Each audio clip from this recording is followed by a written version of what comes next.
Massa buruh di Jakarta kembali berunjuk rasa menuntut kenaikan upah minimum provinsi yang akan segera diketok palu. Mereka menggelar long march dari kawasan Tugu Tani menuju Balai Kota Jakarta.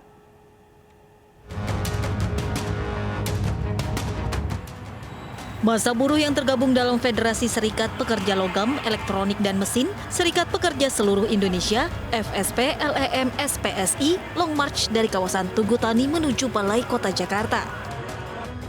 Mereka menolak keputusan pemerintah soal rata-rata kenaikan upah minimum provinsi yang hanya sebesar 1,09%.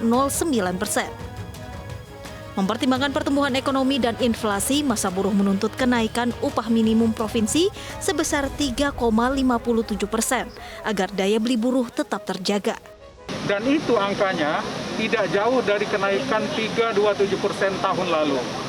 Tahun lalu masa pandemi 3,27%. Sekarang kita hanya minta 3,57%. Tidak terlalu signifikan bagi DKI Jakarta yang ekonominya sudah tumbuh 2,43% kalau dari total. Tapi kalau dari industri pengolahan naik 11,6%. Industri pengolahan, data BPS. Industri manufacturing naik 5%. Otomotif tumbuh di atas 100%. Wajar nggak kami hanya minta seperti itu? Usai berdiskusi dengan perwakilan massa buruh, Gubernur DKI Jakarta Anies Baswedan menemui massa buruh di depan Balai Kota.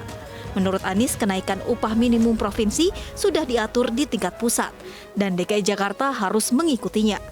Namun begitu, Anies berjanji akan menurunkan biaya hidup di DKI Jakarta. Antara lain dengan menyediakan pangan murah yang didistribusikan melalui koperasi buruh serta menggratiskan ongkos transportasi. Nah, untuk menaikkan UMP ada ketentuannya yang harus ditaati. Tapi untuk yang menurunkan biaya hidup, nah kita bisa membantu di situ.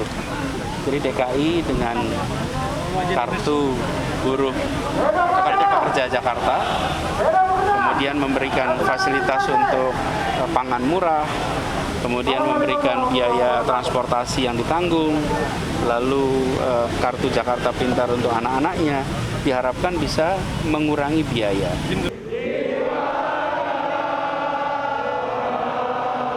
Dalam waktu dekat, Pemprov DKI akan segera merealisasikan janjinya dengan menggandeng asosiasi buruh dan berbagai pihak terkait.